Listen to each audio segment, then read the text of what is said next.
Xiaomi 15 Ultra smartfoni flagmanlar qotilimi? Qanaqadir miqdorda flagmanlar qotili.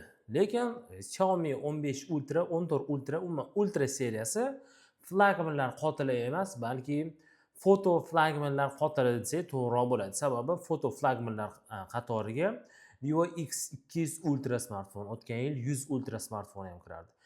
X200 Pro smartfoni ham aynan mana shu Xiaomi 15 Ultra ga konkurensiya qila oladi, bu bilan bemalol bellasha oladi desangiz sal xato qilasiz. Shunaqangi holatlar borki, Vivo X100 Ultra Vivo X200 Pro dan ko'ra yaxshiroq suratlarga oladi, yaxshiroq videolarga oladi. Albatta bu yil chiqadigan X200 Ultra Xiaomi 15 Ultra ga haqiqiy deb bellasha oladigan smartfon bo'lishi mumkin. Taqdimotda Xiaomi 15 Ultra smartfoni bilan birgalikda global bozor Xiaomi 15 Pro, 15 smartfonlari, bundan tashqari Xiaomi Buds 5 Pro naushnigi, notebook va aqlli kolonkalar ham taqdim etildi. Lekin biz bugun faqatgina smartfon va Xiaomi Buds 5 Pro naushnik haqida gaplashamiz. Xiaomi 15 Ultra smartfoni e'tiborli tomoni, aynan Xitoy smartfonlaridan farqli ravishda, ayniqsa Xiaomi smartfonlaridan farqli ravishda, o'sha biza yaxshi ko'radigan Mobiuz yoki Uz Mobile'da 4G yaxshi ushamaydi degan joyimiz bor edi. Ya'ni 3-7, 20-bendlar bor. Faqatgina 4G da 32-bend yo'q. Bo'ldi. Globaldan asosan mana shunisidan farq qiladi va yana bir ikkita mayda-chuyda farqlari bor. Bu akkumulyatori va boshqa jihatlari. Va umuman olganda ushbu smartfon, ya'ni Xitoy versiyadagi smartfon o'sha globalga maksimal yaqinlashtirib chiqarilgan, ya'ni 27-fevralda Xitoy uchun, 3-martda global bozor uchun chiqqan, orada hech qanday farq bo'lmagan va smartfon Xitoy bozori uchun ham, global uchun ham bir vaqt hududida bir xil qilib ishlanganini dalolat beradi. Xiaomi 15 Ultra smartfon haqida gapirishdan oldin kelinglar Xiaomi kompaniyasi haqida gaplashamiz. Aynan 27-fevral kuni Xiaomi kompaniyasini aksiyalari oshib, Xiaomi kompaniyasining rahbari Lei Jun Xitoydagi eng boy inson nomiga sazovor bo'ldi. Ikkinchi yangilik bo'lsa 2025-yil yanvar oyining natijalari bo'yicha Xiaomi butun Xitoyda sotuvlar bo'yicha ikkinchi o'rinda, smartfonlar sotuvi bo'yicha ikkinchi o'rindagi kompaniyaga aylandi. Va uchinchi yangilik, Xitoy smartfonlari Perfectum, ya'ni WCDMA da bemalol ishlaydi. Savol tug'iladi, qanaqa qilib Lei Jun shu smartfonlarni sotib Xitoydagi boy insonga qanaqa aylanish mumkin? Kimdir biladi, kimdir bilmaydi. Xiaomi paypoq Tursidan boshlab yuqori texnologik bo'lgan elektrokar gacha ishlab chiqazadi. Ya'ni hamma narsasi bor.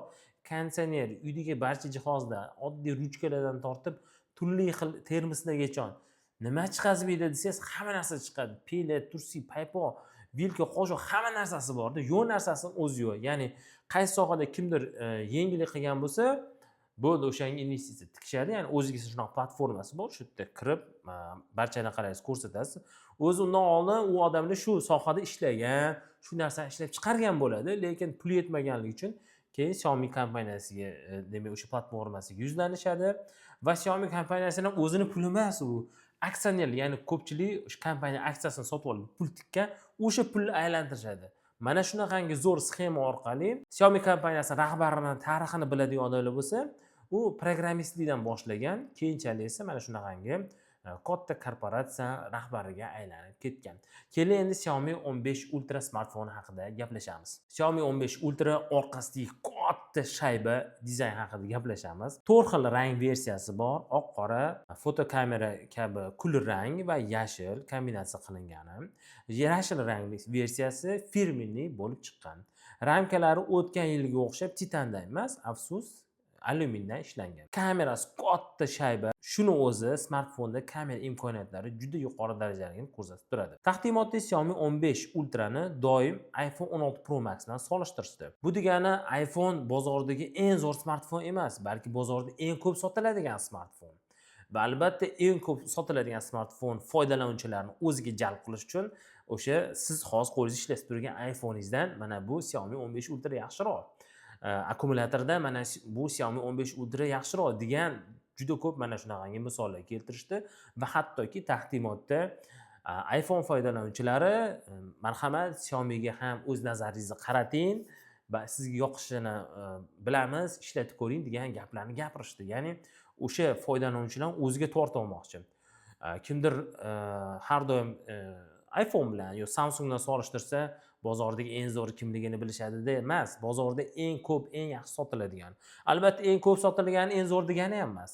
Eng ko'p obunachisi bor kanal degani eng zo'r kanal degani ham emas. Bu ham bir shunaqangi holat. O'shaning uchun bugungi videoda Samsung Galaxy S25 Ultra va Vivo X200 Pro smartfonlari bilan foto va video imkoniyatlarini solishtirilgan holatlarni ham ko'rib chiqamiz. Kamera blok usti juda ham katta va shishasi ham juda ham katta. Ya'ni tushib ketsa va umuman ishlatish jarayoningizda qo'yganingizda, cho'nchak solganingizda biron bir narsa qirilib, kamerasini o'sha yagona shishasi qirilsa, demak boshqa kameralarni suratga olishida, videoga olishida ta'sir o'tkazishi mumkin deyishimiz mumkin. Yo'q, bu narsa demak oldindan ko'rib, Corning Gorilla Glass 7i shishasi, ya'ni tushib ketsa ham sinmasligi va ustida maxsus qoplama, mayda chizuvlar ham tushmaydigan qoplama bilan himoyalangan. Kamerasi 4 ta moduldan iborat. Birinchisi 1 dyuymli sensor Sony LYT900 bilan 50 megapikselli, diafragmasi f1.63. Ikkinchi kamerasi 115 darajali 50 megapikselli Samsung GN5 sensori bilan jihozlangan. Makro uchun ham ishlatiladi, ya'ni 5 sm masofada ishlatish bo'ladi. Diafragmasi f2.2. Uchinchi kamerasi 50 megapikselli Teledik Sony IMX858 sensor bilan jihozlangan. 3x gacha zoomni amalga oshirish va diafragmasi f1.8 bo'ladi. Va 4-kamerasi 200 megapikselli Samsung HP9 sensor bilan jihozlangan. Diqqat qilamiz, 4.3 va 8.6 optik zoom bilan yaqinlashtirish imkoniga ega. Diafragmasi f2.6, raqamli 100 va 120x zoomgacha yaqinlashtirish imkoniga ega. Kameraning ichida Leica yozuviga ko'z tushgan bo'lishi aniq. Bundan tashqari Ultra degan yozuv kamera yonida ham bor. Leica bilan kompaniya, Xiaomi kompaniyasi 5 yildan beri hamkorlikda ishlaydi.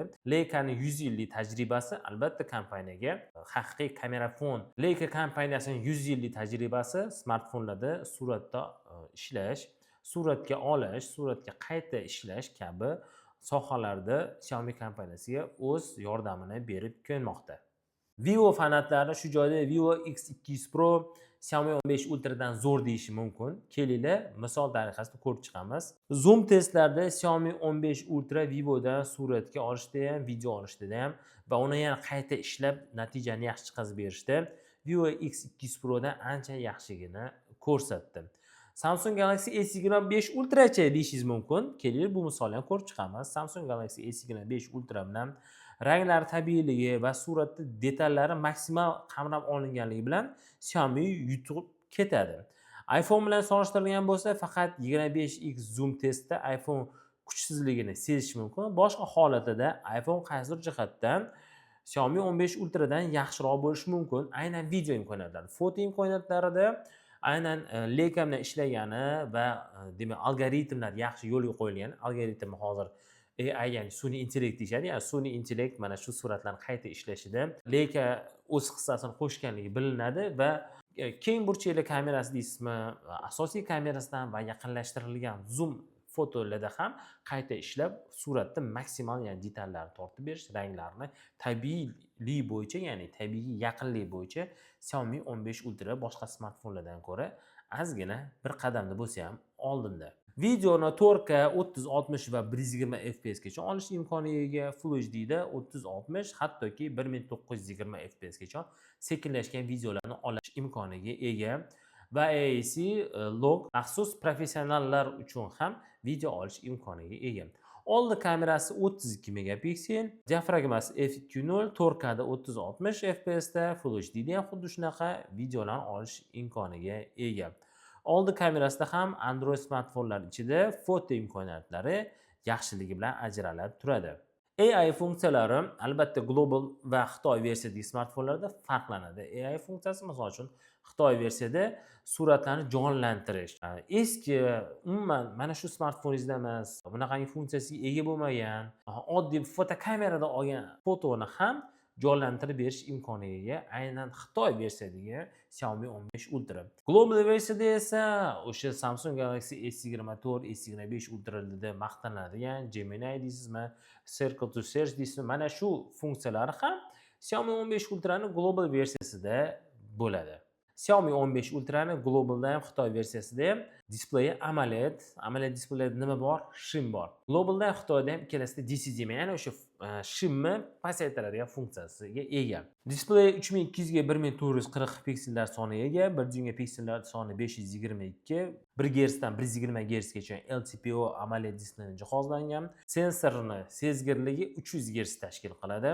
3200 nit yorug'ligi, HDR+, HDR Vivid, Dolby Vision kontentlar muammo yo'q va Xiaomi Longjing Glass 2.0 shishasidan himoyalangan. Always on funksiyasiga ham ega. Qualcomm Snapdragon 8 Elite 3 nanometrli protsessor, maksimal eng tez yadrosi 432 GHz gacha va GPUsi Adreno 830. Sovutish plastinasi 5100 mm² tashkil qiladi, ya'ni smartfon maksimal sovutishga yo'naltirilgan. Xitoy va global versiyadagi smartfonlarning yana bitta farqi akkumulyatorda. Xitoy versiyasida 6000 mAh, global versiyada esa 5400 mAh tashkil qiladi. Ikkalasi ham 90 vattli asosiy simli quvvatlash va 80 vattli simsiz quvvat olish imkoniga ega. Bundan tashqari ushbu smartfonga maxsus foto imkoniyatlarini kuchaytirib beradigan o'sha tugmachasi bor, komplekti bor. Ana shu komplektda ham 2000 mAhli akkumulyatorga ega, ya'ni o'sha komplekt bilan birga ko'chaga chiqib foto imkoniyatlarini foydalanaman desangiz, yana qo'shimcha 2000 mAhli power bank qo'shildi desak ham bo'ladi. Aloqani stabil ushlash uchun Xiaomi Surge T1 va T1S chiplari jihozlangan. Bu mobil aloqa, Wi-Fi, Bluetooth, GPS va boshqa aloqalarning ishlashida maxsus mana shu chip o'z yordam beradi va stabillikni ushlab beradi. IP68 suvachayidan himoyaga, Wi-Fi 7, Bluetooth 5.6 hammasi yangi, NFC ham mavjud. Eng qiziq jihati bu narxi. Demak, Xitoy versiyasidagi narxi Uzgar Shop orqali keladigan bo'lsa, 12256 GB versiyasini 998 va 16512 GB versiyasini $1179 olib kelib berishimiz mumkin. Demak, AliExpressda ushbu smartfonni 16512 GB versiyasini $2084 va Yevropadagi narxi 16512 GB versiyasi 1499 dan sotiladi. Albatta, Xitoy versiyasi bizni olib kelib bersa, yana turli xil xarajatlardan birga ancha arzonga tushyapti. Albatta, Xiaomi Buds 5 Pro naushniklari ham taqdim etildi. Xiaomi Buds 5 Pro ikkita versiyasi bor. Bitta Wi-Fi-li, ikkinchisi esa Wi-Fi-siz.